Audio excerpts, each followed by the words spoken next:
Sou o professor Gilberto e hoje nós vamos trabalhar com o tema cardinalidade. Então vamos lá.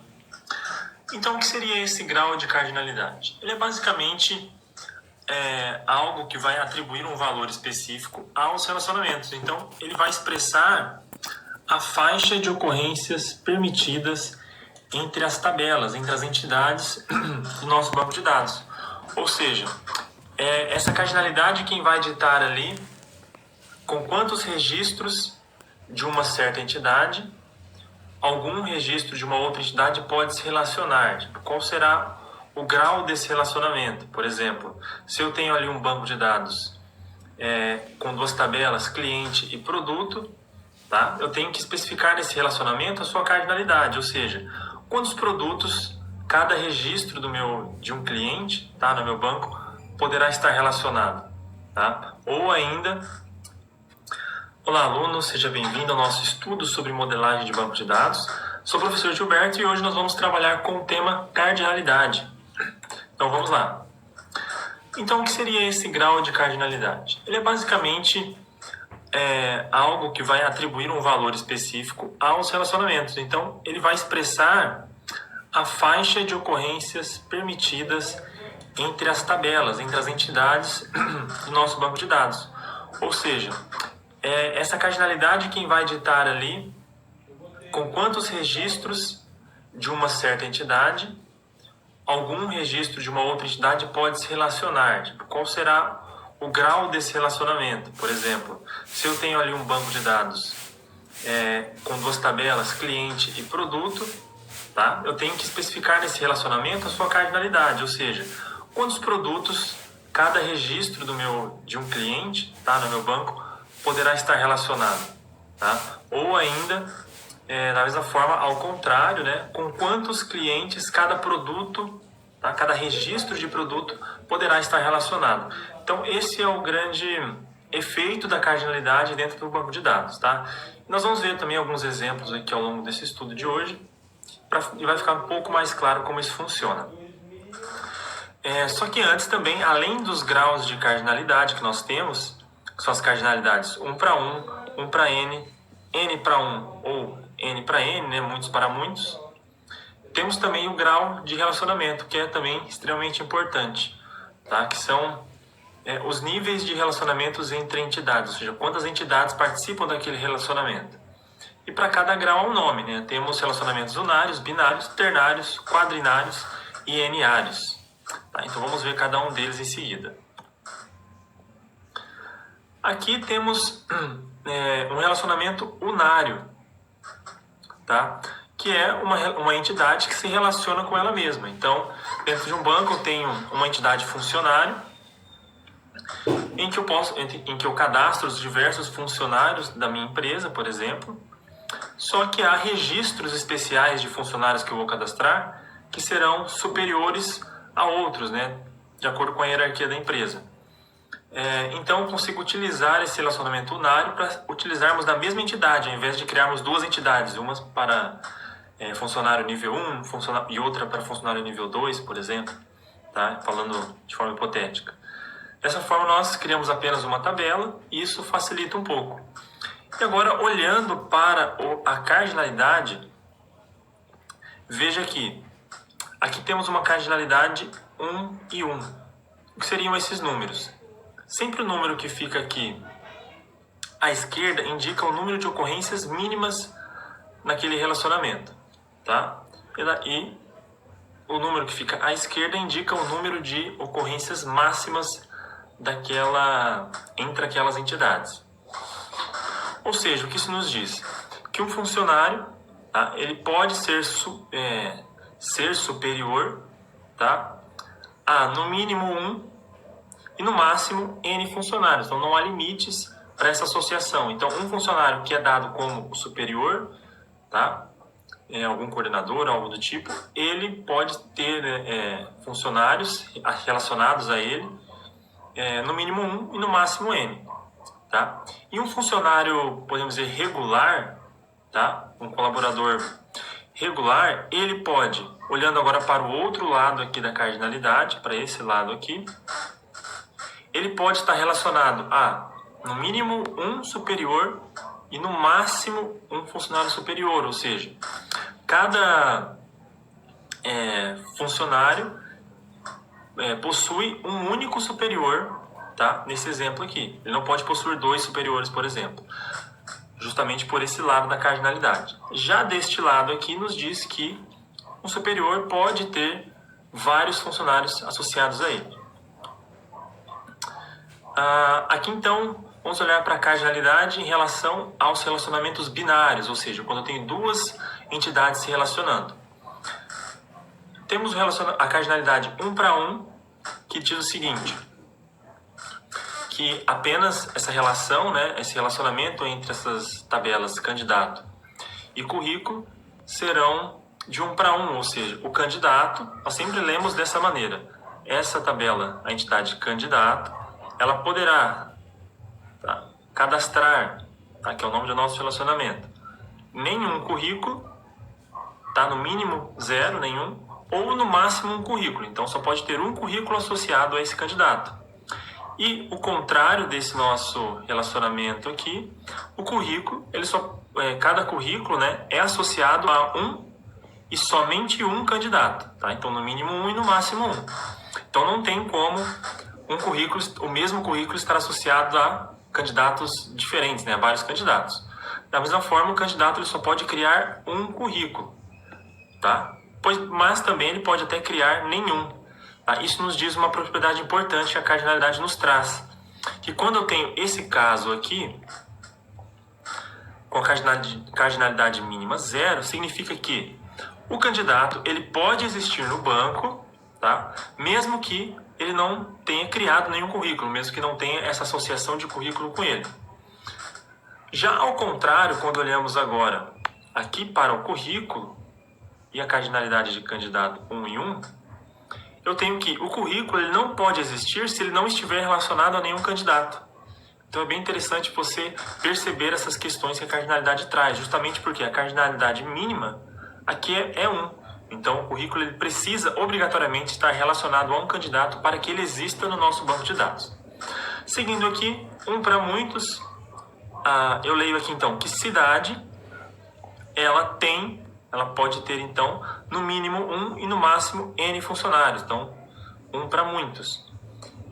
E aqui desse outro lado, ao contrário, os funcionários, cada funcionário ele mora em apenas uma cidade, no mínimo uma, no máximo uma. Então por isso que é muitos para um ou um para muitos, porque uma entidade irá poder se relacionar com apenas um registro da outra, que é o caso de funcionários, e ao contrário, essa entidade cidade poderá se relacionar com muitos registros da outra entidade participante do relacionamento.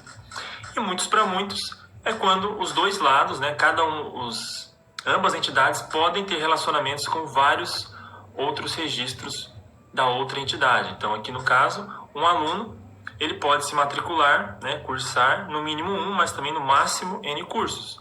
E um curso pode estar associado a nenhum aluno, ou no máximo N alunos, muitos alunos. E um detalhe aqui, que quando temos cardinalidades muitos para muitos, N para N, o relacionamento ele se torna uma entidade associativa. Veja que aqui o relacionamento tem um formato de entidade. Por quê? Justamente pois essa entidade que vai fazer a ligação entre os vários registros de alunos que estão relacionados com os diversos registros aqui de curso. Então, para isso eu preciso de uma entidade específica para que esse relacionamento exista. Então, quando eu teria aqui, por exemplo, nessa entidade associativa cursa, por exemplo, o nome de um determinado curso e todos os alunos que participam desse curso. Então, para ficar mais fácil depois de se extrair, de se pesquisar esses dados. Um relacionamento ternário seria, então, entre 3 entidades, Que no caso aqui, um professor, ele cursa, ele ministra uma disciplina para uma determinada turma. Tá? Então aqui na nossa cardinalidade temos cardinalidades N para N, né? Muitos para muitos, em todas as três entidades. Então por isso que nós temos aqui uma entidade associativa cursa, que vai unir então todos os dados do professor com a sua turma e a disciplina que está sendo ministrada. E um outro tipo de relacionamento é o de agregação, tá? Imagine o seguinte nesse exemplo, imagine que temos então um professor que ele gera uma prova e ele precisa então aplicar essa prova a uma turma, tá? Se eu tivesse feito algo direto assim, por exemplo, da prova é aplicada a uma turma, eu perderia talvez informações sobre o professor que aplica essa prova e também a qual o professor está relacionado a essa turma. Então, para isso, eu crio como se fosse uma entidade, tá? Dentro deste relacionamento entre professor e prova. Então aqui eu tenho informações do professor e de uma prova, então que estão ligados ali, que estão agregados. E essa agregação, com base nessa agregação entre professor e prova, eu crio um relacionamento aplicar com uma outra entidade chamada turma. Tá? Então, aqui este meu relacionamento entre professor e prova, ele então poderá estar relacionado a no mínimo uma turma e no máximo N turmas, né? Um professor pode estar associado a várias turmas, tá? E uma mesma prova pode ser aplicada a várias turmas também, dependendo da situação. Então, por isso que temos essa cardinalidade aqui. E da mesma forma, uma turma pode receber, né, no mínimo uma e no máximo N provas juntamente com o professor aqui, justamente porque nós temos um relacionamento de agregação, tá? E facilita um pouco enxergar ali e entender de uma forma melhor os dados, tá? E aqui, por fim, temos algumas diferenças entre notações que você pode encontrar aí pela literatura. Às vezes você pode encontrar algo nesse estilo apenas com tá? Um N, um número, tá? Um dígito só. Isso aqui se chama razão de cardinalidade.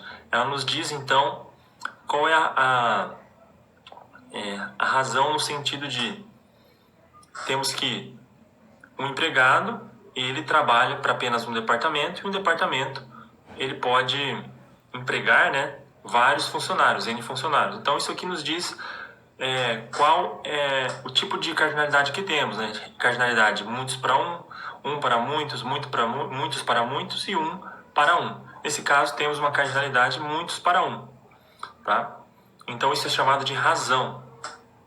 E aqui não temos o número mínimo de ocorrências, tá? Já que nessa outra notação, que é chamada de cardinalidade mínima, comumente, ela traz, então, as ocorrências mínimas e as ocorrências máximas de cada entidade no relacionamento, tá? Então, só ficar atento a esses dois graus de cardinalidade, tá? Normalmente no projeto aparece a cardinalidade mínima, mas você pode encontrar em alguns locais a razão de cardinalidade dessa forma que como ela está.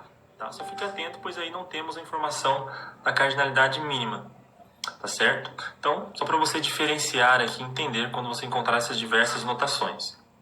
E assim encerramos aqui, espero que você tenha aproveitado e entendido bem esse conceito que é extremamente importante lá na frente, quando você for de fato implementar esse banco e construir, né, e programá-lo na forma correta. Então, agradeço e nos vemos então em uma próxima oportunidade. Até mais.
que foi?